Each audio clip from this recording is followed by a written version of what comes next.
Hello guys welcome comment back voice of பேசாம அனிமி. இன்னைக்கு நம்ம என்ன அனிமி பார்க்க போகிறோம்னா காட் ஆஃப் ஆல் வேர்ல்டு அப்படிங்கிற ஒரு அனிமி பார்க்க போகிறோம். இந்த அனிமி பிடிச்சிருந்தா லைக் பண்ணுங்க, ஒரு கமெண்ட் பண்ணுங்க, புதுசாக சேனலுக்கு சப்ஸ்கிரைப் பண்ணுங்க, லைக் பண்ணுங்க, ஒரு கமெண்ட் பண்ணுங்க. வாங்க ரொம்ப பேசுகிறோம். நம்ம டேரெக்டாக வந்து எபிசோடுக்குள்ளே போவோம். நமக்கு என்ன ஸ்டார்டிங்லேயே இப்போ என்னன்னா அதாவது ஒரு அழிகிற மாதிரி இருக்க ஒரு உலகத்தை காட்டிக்கிருக்கா. அதாவது இந்த உலகத்தில் இப்போ ஒரு இடம் மட்டும் இருக்குது, ஒரே ஒரு உலகம் மட்டும் இருக்குது. அந்த உலகத்தில் வந்து ஏவன்லி டவர் இருக்கிற இடத்த அதாவது அந்த அறையை வந்து பாதுகாக்கிற அந்த உலகத்தை மட்டும் அதை மட்டும் பாதுகாத்துருக்கு. எல்லாமே தண்டறி தான். மற்ற இடமா காற்று சூழ்மண்டலம் வளிமண்டலம் சரியில்லாமல் இருக்குது. இங்கே ஒரு வயசான தாத்தா இதுவும் தாத்தா எனக்கு பயமாக இருக்குது அப்படின்னு சொல்லுவேன். நீ எதுக்கும் பயப்படாத, நம்மளை காப்பாற்றுவார். அதாவது நம்மளோட கடவுள் ஃபாலின்லாம் நம்மளை காப்பாற்றுவார் அப்படின்னு நம்ம தாத்தா தான் சொல்லியிருக்கேன். அப்படின்னா யார் தாத்தா அப்படின்னு அந்த ஒன்று இருந்து கேட்க, அதாவது அவர் ஒரு சாய்ஸர்ஸ். அதாவது இந்த உலகத்தில் மொத்தம் 7 விதமான சாய்ஸர்ஸ் இருக்கா. ஒவ்வொருத்தரும் அவள் வந்து டிராகனோடையும் பேசுவாங்க. அதாவது கீழே இருக்க கடல் நீரோட இருக்க மிருகங்களோடையும் பிஸ்னஸ் பண்ணுவாங்க. அப்புறம் மக்களோட எல்லாத்தையும் பேசுவாங்க. அவங்க நினச்சி அந்த உலகத்தையும் அழிக்க முடியும் அப்படின்னு சொல்லியிருக்கா. இப்போ ஆனால் இருக்க ஒரே ஒரு சார்ஜர் மட்டும்தான் இருக்காங்க அப்படின்னு சொல்லியிருக்க. அப்புறம் நானும் வருங்காலத்து சார்ஜர் அப்போ இப்போதைக்கு ஆக முடியாது அப்படின்னு சொல்லியிருக்கா. ஏன்னா இங்கே இருக்க இயற்கை காற்று இல்லை. அப்போனா நான் காட் ஆஃப் லாவை கல்யாணம் பண்ணிக்கிறேன் அப்படின்னு சொல்லியிருக்கான். இப்போ நெக்ஸ்ட்டில் இங்கே ஒருத்தவனை காட்டியிருக்கான். காட் ஆஃப் லாங்கன்னா நம்ம ஹீரோ வந்து தவற பாட்டுருக்கா. அதாவது அந்த ஹெவனி டவர் வந்து சரியாக இருக்கா, நிலவலாமல் இருக்கா அப்படின்னு வந்து நம்ம வந்து செக் பண்ணிக்கிருக்கா. நம்ம அப்படி செக் பண்ணிக்கிட்டு என்னடா வாழ்க்கை இது அப்படின்னு நம்ம இந்த உலகத்தை வந்து நம்ம பாதுகாத்துக்கிட்டே இருக்கிறோம் அப்படின்னு வந்து சொல்லியிருக்கா. ஏன்னா நம்ம ஹீரோ வந்து மற்ற மக்கள்லாம் சந்தோஷமா இருக்கா, நம்ம ஹீரோ தனியாக இருக்கான் அப்படின்னு சொல்லியிருக்கான். இங்கே நில நடக்க மாதிரி வந்த மாதிரி ஒரு நேரத்தில் நடக்க நம்ம ஹீரோ அதை பார்த்துட்டு நம்ம ஹீரோ அதை க்யூர் பண்ணுறா. அதாவது அவளோட இப்போ ஹீலிங் இது மேஜிக் வச்சு ஹீல் பண்ணுறான் அந்த டவரை ஹீல் பண்ணோன்னா அந்த நிலநடுக்க சீற்று வந்து குறைஞ்சிருது. இது குறைஞ்சி சரியாக இருக்கு. இது எப்போ வேணால் மாறலாம், இது இப்படியே நம்ம பண்ணியிருக்க முடியாது, எப்போ வேணால் இந்த டவர் உடையலாம், இதுக்கு என்ன தான் பண்ணுறது, இந்த உலகம் அழியிற நிச்சயமாக உறுதியாக இருக்குது அப்படின்னு இருக்கா. இங்கே வந்து நம்மளோட இருந்த ஒரு 2-3 கடவுளாக அதுக்கு முன்னாடி கடவுள்லாம் ரொம்ப சந்தோஷமாக இருந்தாங்க. ஒரு டீமன் எனர்ஜி வந்தனால இப்படி ஒரு சுச்சுவேஷன் ஆகி போச்சு இந்த உலகம் அப்படின்னு வந்து நம்ம ஹீரோ நினச்சி போயிட்டு இருக்க. இங்கே நெக்ஸ்ட் இல்லை அப்படியே நம்ம ஹீரோ அப்படியே இருக்கா. நம்ம ஹீரோ அந்த இயற்கை சக்தியை பார்த்துருக்கா. இயற்கையோட சக்தியும் குறைஞ்சிருக்கு அப்படின்னு சொல்லியிருக்கா. நம்ம ஹீரோ அப்படியே லைப்ரரிலாம் தொடச்சிருக்கும் போது அங்கேருந்து ஒரு புக்கு கீழே விழுகுது. அந்த புக்கு கீழே தான் இது. அதாவது டைம் பேஸ்லாம். அதாவது டைம் 3000 இப்போ கடந்த காலத்துலேருந்து நிகழ்காலத்துக்கு போகிற மாதிரி டைம் புக் இது. இங்கே இந்த மாதிரி புக்கெல்லாம் வந்து அங்கே லைப்ரரியில் தான் இருக்குது. அதை நம்ம பாதுகாத்துக்கிருக்கான் நம்ம காட் ஆஃப் லா அப்படின்னு வந்து மக்கள்லாம் பேசியிருக்கேன். இங்கே நெக்ஸ்ட் அந்த டவர் தான் காட்டியிருக்கேன். அந்த டவரை காட்டிட்டு அப்படியே நம்ம ஹீரோ முன்னாடி இங்கே ஒரு சில பேர் பேசியிருக்கிறார். அந்த டவருக்குள்ளே தான் அந்த லைப்ரரி புத்தகம் எல்லாமே இருக்குது, அவர் தான் பாதுகாத்துக்கிட்டு வர்றாரு அப்படி வந்து சொல்லிக்கிருக்கேன். இங்கே நெக்ஸ்ட் நம்ம ஹீரோ இதை பார்த்துட்டு நான் ஏன்னா டிஷ்யூ பேப்பருக்கு யூஸ் பண்ணிட்டானே பார்க்குறேன். அதாவது டாய்லெட் வந்து டிஷ்யூ பேப்பருக்கு யூஸ் பண்ணிட்டான் நம்ம ஹீரோ அந்த புக்கை. இங்கே நெக்ஸ்ட்லாம் நம்ம ஹீரோ பார்த்துக்கிருக்கான். நம்ம ஹீரோ அப்படியே மேல் நோக்கி பார்த்துக்கிருக்கேன். ஏன்னா நான் மேல் நோக்கி பார்த்துக்கிருக்கான்னு நம்ம ஹீரோ பார்த்தேன். அதாவது இந்த டவர் பார்த்துக்க அந்த இயற்கை சீற்றம் வந்து ரொம்ப இதுவாக இருக்குது அப்படின்னு நம்ம ஹீரோ வந்து பார்த்துருக்கா. இது எப்போ வேணால் என்ன நடக்கும்னு சொல்ல முடியாது அப்படின்னு நம்ம ஹீரோ வந்து மனசில் நினச்சிக்கிட்டே இருக்கா.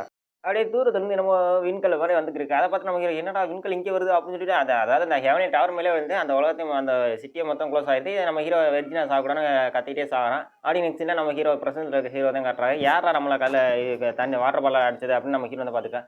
இது இங்கே என்னடா அப்படி இருக்குது, இந்த இடத்துல என்ன இயற்கை சக்தியாக யூஸ் படுத்தலாமா அப்படின்னு நம்ம ஹீரோ வந்து மனசில் நினச்சிக்கிருக்கேன். இங்கே என்ன விழுந்து வச்சுருக்கேன். நம்ம ஹீரோ தான் பார்த்துருக்கேன். இங்கே என்ன நடக்குது, நான் என்ன காலத்து கடந்து வந்துட்டேன்னா, 3000 வருஷத்துக்கு கடந்து வந்துட்டேன்னா அப்படின்னு நம்ம ஹீரோ வந்து நினச்சிருக்கேன். இங்கே ஒரு ஆளுங்கான நம்மளுக்கு ஒரு டீச்சரை காட்டுறாங்க. அந்த டீச்சர் வந்து நீ பார்த்து கணிக்க என்ன திரும்பி வாட்டர் பால் வச்சு அடிப்பானுது. நமக்கு அப்போ கீழே பக்கத்தில் இருக்க ஃப்ரெண்டா ஒழுங்காடுறா டீச்சரை மரியாதை விட்றா அப்படின்னு என் போர்ஷன் புக்கு ஒன்று எடுத்து படிச்சுக்கிருக்கான். என்னடா நடக்குது இங்கே அப்படின்னு நம்ம ஹீரோ வந்து நினச்சிக்கேன். அதே நம்ம ஹீரோ வந்து அந்த காலத்துலேருந்து 3000 வருஷம் கழிச்சு இந்த காலத்துக்கு வந்திருக்கா. இந்த காலத்துக்கு வந்து நம்ம ஹீரோவா சரி நம்ம டைம் ட்ராவல் பண்ணி வந்திருக்கோம், நம்மளுக்கு மேஜிக்லாம் நம்மளுக்கு நிறையா தெரியும், அதனால் நம்ம சீக்கிரம் கடவுளாக மாட்டிடலாம் அப்படின்னு நம்ம ஹீரோ வந்து மனசில் நினச்சிக்கிருக்கா. இதே மனசில் நினச்சிருக்கேன். இங்கிட்ட ஒரு நீ என்னடா பண்ணியிருக்கேன், போர்ஷனை ரெடி பண்ண முடியுமா நான் அப்படின்னு கேட்குறேன். நான் இந்த போர்ஷனை ரெடி பண்ண முடியாதுன்னு நான் சொல்லவே இல்லை டீச்சர் உங்கள்கிட்ட. நான் இந்த போர்ஷனை உங்களுக்காண்டி ரெடி பண்ணி தரேன் டீச்சர் அப்படின்னு நம்ம ஹீரோ வந்து சொல்லியிருக்கேன். என்ன சொல்கிறேன் நான் முடியுமா அப்படின்னு ஏன் முடியும் டீச்சர் அப்படின்னு சொல்லிட்டு நம்ம ஹீரோ வந்து அதை எப்படி கட் பண்ணணும், எவ்வளோ இது மெலோடியாக கட் பண்ணணும், எவ்வளோ லிக்விட் சேர்க்கணும் அப்படின்னு நம்ம ஹீரோ வந்து எல்லாமே செஞ்சுக்கிருக்கான். நம்ம ஹீரோ இப்படி செய்கிற மற்றவங்களுக்கும் ஆச்சரியமாக இருக்குது. நம்ம டீச்சருக்கே ஆச்சரியமாக இருக்குது.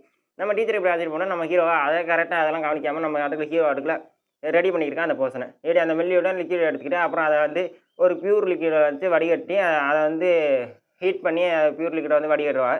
இதை வடிகட்டி நம்ம ஹீரோ வந்து ரெடி பண்ணுவாங்க. இதை ரெடி பண்ணி நம்ம ஹீரோ வந்து டீச்சருக்கு முன்னாடி வந்து இப்போ டீச்சர் நான் ரெடி பண்ணிட்டேன் அப்படின்னு நம்ம ஹீரோ வந்து சொல்லியிருக்கேன். இதை பார்த்தோன்னா நம்ம டீச்சருக்காக இருக்கட்டும், அதாவது பியூர் லிக்விட் இந்த மாதிரி லிக்விட் வந்து யாருமே தயாரிக்க மாட்டாங்க இந்த உலகத்தில் அப்படின்னு நம்ம ஹீரோ வந்து டீச்சர் வந்து மனசில் நினச்சிருப்பாங்க.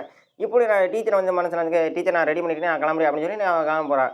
நம்ம டீச்சர் இதை பார்த்துட்டு இது எப்படிடா சாத்தியம் அப்படின்றது இங்கே இருக்க தேசத்தில் வந்து இது சாத்தியமே இல்லை, இதனால் எப்படி இதை செய்ய முடியும் அப்படின்னு அதுக்கு இவன் மாதிரி பியூர் லிக்விட நான் இது வரைக்கும் பார்த்ததே இல்லை வாழ்க்கையில். இதெல்லாம் இப்போ 3000 காலத்துக்கு முன்னாடி இதெல்லாம் உபயோகப்படுத்தினது அப்படின்னு நம்ம டீச்சரை வந்து மனசில் நினச்சிக்கிருக்கேன். இங்கிட்டு நினச்சின்னா நம்ம ஹீரோ வந்து நடந்து போயிட்டான். எப்படி நடந்து போயிட்டு இதை நம்ம ஹீரோ வந்து காட்டுக்கான். அவன் எங்கேடா போயிட்டான், அவன் வெளியே போயிட்டான் டீச்சர், நீங்கள் இதே போர்ஷன் ரெடி பண்ணோன்னு வெளியே போக சொல்லிட்டீங்களா அப்படின்னு நினைச்சிருக்கேன்.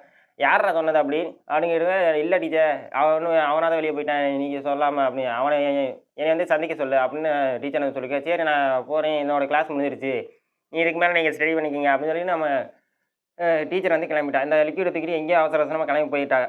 இப்படி நெக்ஸ்ட் என்ன இங்கிட்ட ஸ்டூடெண்ட்ஸ் காட்டுறேன், இவங்க வந்து பேசிக்கான் அவன் போர்ஷன் ரொம்ப திறமையான ஆள் போல இருக்கு, மேஜிக்கில் தான் அவனுக்கு சக்தி இல்லை, போர்ஷனில் ரொம்ப திறமையான ஆள் இருக்கேன், அவன் நேரத்தில் போர்ஷன் ஜீனியஸாக ஆகலாம் அப்படின்னு சொல்லிக்கிருக்கு.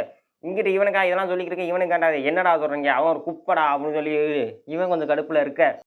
இவன் பக்கத்தில் இருக்கிற போட்டு அடிச்சுக்கான், அவன் ஒரு குப்பை, அவன் வேஸ்ட்டு, எதுக்கும் உதவாதவன் அப்படின்னு இப்படி சொல்லிக்கிட்டு நம்ம ஃப்ரெண்டுக்கு வருதுட்டு என்னடா சொல்கிறேன் நண்பரை பற்றி அப்படின்னு அப்படியே வந்து ஃபைட்டாக ஆயிடுச்சு, மேஜிக் ஃபைட் ஆயிடுச்சு அப்படின்னு பார்த்துருக்கேன். இங்கே இருக்க ஒரு குப்பை, அவனுக்கு நீ சப்போர்ட் பண்ண வந்துட்டியா அப்படின்னு சொல்லி அவன் இருக்க.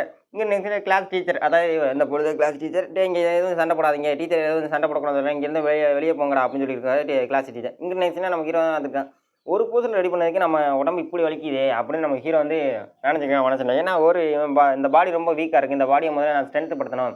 இந்த உலகத்தில் 3 விதமான ஸ்ட்ரென்த் இருக்குது, ஜூனியர் அப்ரண்டிஸ், சீனியர் அப்ரண்டிஸ். நம்ம இப்போ ஜூனியர் அப்ரண்டிஸ்லேருந்து மேஜர் அப்ரண்டிஸ் ஆகணும், மேஜர் அப்ரண்டிஸ்லேருந்து சீனியர் அப்ரண்டிஸாக ஆகணும் அப்படின்னு நம்ம ஹீரோ வந்து மனசில் நினச்சிட்டு போய்க்கிருக்கேன். இதெல்லாம் பார்த்துட்டு நம்ம ஹீரோ வந்து மனசில் நடத்திட்டு அப்படியே நடந்து போய்க்கிருக்கான். இதெல்லாம் எப்போ நம்ம முடிக்கணும், இன்னும் ஜூனியர் அப்ரண்டிஸோட ஆகலை அப்படின்னு நம்ம ஹீரோ வந்துருக்கேன். இந்த ஜூனியர் அப்ரண்டிஸ் ஆனால் தான் இதுக்கு உள்ளே நம்ம போக முடியும் அப்படின்னு நம்ம ஹீரோ வந்து மனசில் நினச்சிக்கிருக்கேன். இதெல்லாம் ஹீரோ வந்து நினச்சிக்கிட்டே இருக்கான், இது எப்போ நம்ம உள்ளே போய் இப்போதைக்கு யாரும் எந்த கிளாஸ் டீச்சர் இல்லை, எந்த இது ஸ்டூடெண்ட்ஸ் இல்லை, நம்ம உள்ளே போய் நம்ம உடம்பு ரெக்கவர் பண்ணலாம்னு சொல்லிட்டு நம்ம ஹீரோ வந்து உள்ளே வந்துருக்கான். நம்ம ஹீரோ போய் உள்ளே வந்து அதாவது திருட்டுத்தனமாக அந்த கதை வந்து உள்ளே போய் நம்ம ஹீரோ இது பண்ணலாம் பார்க்குறேன். அப்படின்னு அந்த இது ஒரு அறை மாதிரி இருக்குது, அதை காட்டுறாங்க. அதுக்குள்ள நம்ம ஹீரோ வந்து டேரெக்டாக நடந்து வந்துருக்குங்க. நம்ம ஹீரோ இப்படி நடந்து வந்துக்கிட்டு சரி நம்மளோட உடம்பு ஸ்ட்ரென்த் எவ்வளோ இருக்குது, நம்ம பாடி ஸ்ட்ரென்த் என்ன சக்தி இருக்குது அப்படின்னு நம்ம தெரிஞ்சுக்குவோம் அப்படின்னு நம்ம ஹீரோ வந்து அங்கே இருக்க ஒரு பாலை பார்த்துட்டு இந்த கிறிஸ்டல் பாலை வச்சு தான் இன்னும் நம்ம எலமெண்ட்லாம் கண்டுபிடிச்சிருக்கா அப்படின்னு சொல்லி நம்ம ஹீரோ வந்து நினச்சிருக்கான். இதோட எபிசோடு முடியுது. அடுத்த நல்ல எபிசோட் சந்திப்போம் கைஸ்.